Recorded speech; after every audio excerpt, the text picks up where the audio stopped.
Bonjour les amis et modélistes, nous venons aujourd'hui vous présenter deux petits produits qui vient de rentrer, assez sympa. Donc Galaxy Visitor 6, déclinaison en bleu ou déclinaison en vert. Deux petits produits de type quadricoptère ou drone comme on les appelle. Donc c'est des petits quadricoptères qui ont un design plutôt assez sympa, donc que ce soit vert ou bleu, on a quand même une très belle finition. On voit bien que le design a été travaillé, c'est assez sympa quoi.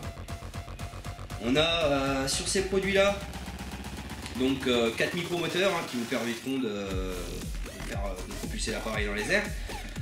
On a sous cet appareil une caméra, donc c'est une caméra qui a une certaine particularité.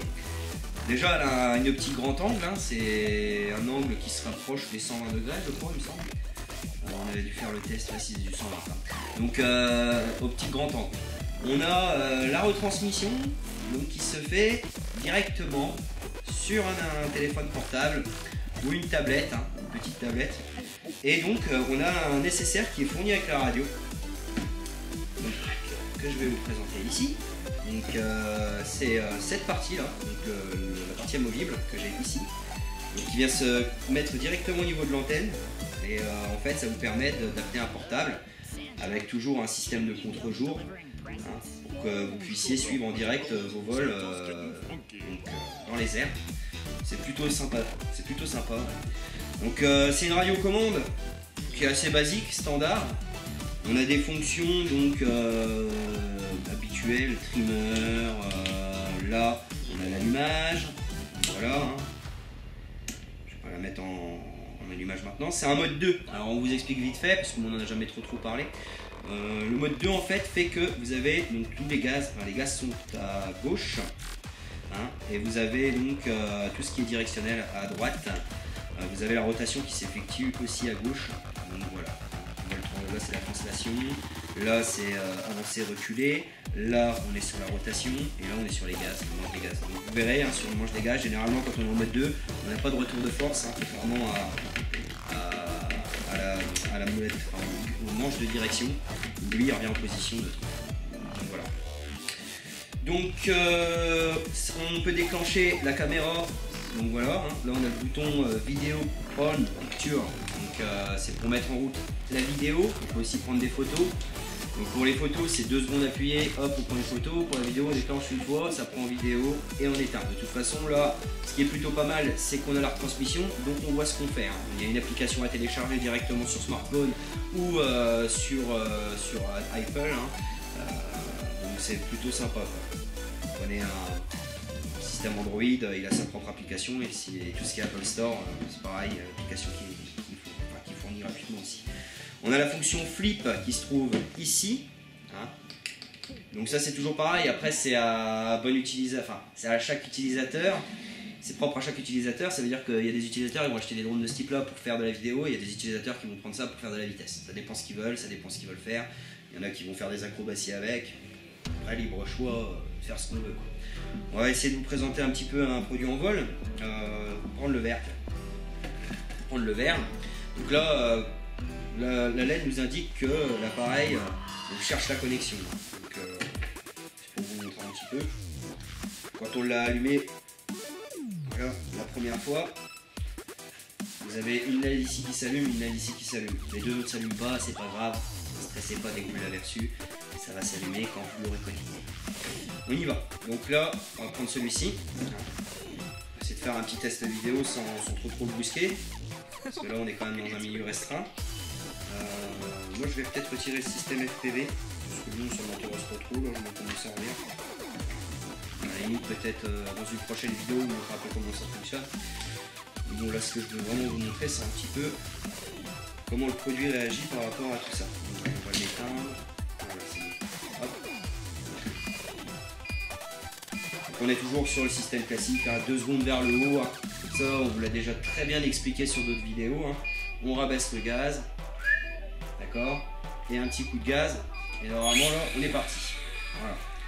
Donc la direction pour avancer, elle est toujours indiquée par notre, par des LED, par pardon, excusez-moi, par des hélices de couleur, donc c'est plutôt bien fait. Et en plus de ça, donc les hélices de couleur, on les retrouve en dessous avec des LED de couleur qui nous indiquent justement la direction du drone.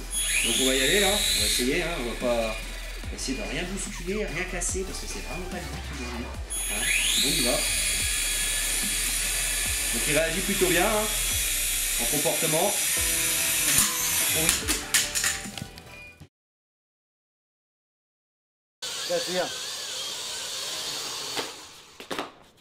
Wenn der Akku ausfällt, müsst ihr darauf achten. Donc voilà, il vient de prendre Agada. Bon, il a rien, ça va.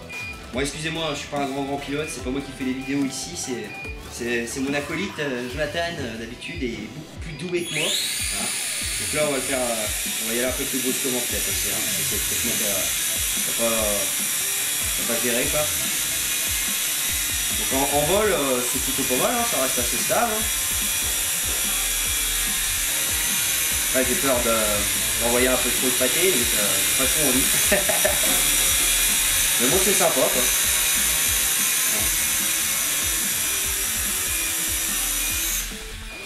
Et voilà. Donc comme vous pouvez le constater, là je viens de le récupérer sur la caméra.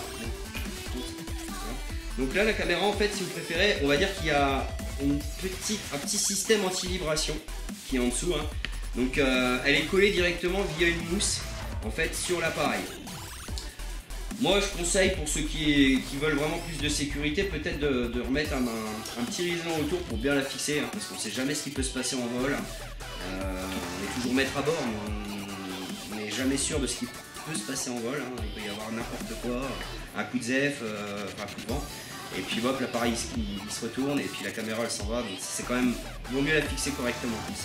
C'est vraiment un conseil. Au niveau caméra, je ne sais pas si on vous l'a dit, mais on est sur du 1080p, donc en enregistrement, c'est quelque chose de bien. On va pouvoir mettre des vidéos sur YouTube, on va pouvoir diffuser de la vidéo en haute définition, donc c'est sympa. Radiocommande de 2,4 GHz, portée 100 mètres, donc au niveau du système FPV, c'est un peu plus restreint. On va être plutôt sur une cinquantaine de mètres. C'est plutôt pas mal, mais bon, ça reste assez restreint quand même. Hein. On va dire que c'est un bon appareil pour l'apprentissage, bien que la qualité vidéo soit quand même mise en avant sur ce produit-là. On a un petit truc qui est assez rare à vous présenter, c'est qu'ils fournissent des piles. Ça, c'est énorme. On n'en a pas vu beaucoup, hein. Il n'y a pas beaucoup de fournisseurs qui fournissent des piles. Donc, c'est tout à leur honneur et c'est très bien comme ça. Au moins le client il reçoit, il est vraiment purement RTF, hein, prêt à voler, il n'y a pas de souci. On a une carte micro SD de giga hein, qu'on peut adapter donc, sur la clé USB qui est là. Non, ce n'est pas une clé USB ça. Hein. Ça c'est le chargeur de batterie pour moi. La clé USB qui est là. Donc, on la met dans la clé USB qui est là. Hop, vous avez une petite orifice qui se trouve là, vous la insérez dedans, la clé USB vous la rentrez dans l'ordi et vous visualisez tout ce que vous avez filmé, donc c'est bien. Vous avez un support secondaire pour nacelle anti-vibration, non je plaisante, c'est une blague. C'est on va dire un petit système anti-vibration en mousse qui permet justement à la caméra de ne pas trop prendre tout ce qui est perturbation dans les airs. Ça c'est le chargeur de batterie, c'est un chargeur de LiPo, donc qui se branche sur USB directement. Je sais pas si on a un chargeur de 230 volts maintenant, je ne crois pas. Non, c'est un USB directement, donc on raccorde directement ça sur la batterie, hein, je vais vous montrer en deux. Tac. Donc là vous mettez directement ça, voilà comme ceci, et vous branchez votre batterie sur l'ordinateur, donc c'est aussi simple. Que bonjour. Voilà. Petite particularité, c'est une batterie donc 3,7 volts, 700 mAh, 25C. Je pense qu'il y a moyen de mettre des batteries un peu plus grosses. On peut aller peut-être jusqu'à 1000 là-dessus. Je sais pas si le compartiment nous le permettrait. Non, ouais, je crois qu'on pourra. Il vaut mieux rester sur un maxi 8900 mAh parce que généralement on a des batteries de ces dimensions-là. Ce sera déjà pas mal. Bon après. On peut adapter plein de batteries dessus, hein. Il faut juste trouver une solution, hein. C'est toujours le plus compliqué. Mais bon, il y a quand même moyen. Hein. COS BEC, pour ceux qui connaissent et pour ceux qui ne connaissent pas justement, COS BEC c'est ce type de COS. On en trouve souvent sur les appareils de modélisme, on va dire, qui ont des batteries à faible tension. Voilà, ça nécessite pas, on va dire, de protection particulière. Elles adoptent des faibles courants, donc il n'y a pas de souci. Donc voilà, donc c'était pour vous dire tout ça. On est heureux aussi de vous dire que la notice, elle est encore une fois en français, mais aussi en allemand, en espagnol, en italien, en anglais. Ça c'est du portugais, ça c'est du quelque chose, je sais pas, et ça c'est encore autre chose. Donc il y a beaucoup de langues, c'est plutôt bien. On va pouvoir l'exporter celui-là. Et puis voilà, donc comme d'hab, on vous le redit, hein, parce que c'est vraiment important, hein, nous à HND on fait des vidéos. Donc si vous voulez vous abonner, ça se trouve ici. Hein. Et puis moi, ben, comme d'hab, là je le sens, faut que j'y aille. Je vais tester ça. Allez, à bientôt les amis, ciao.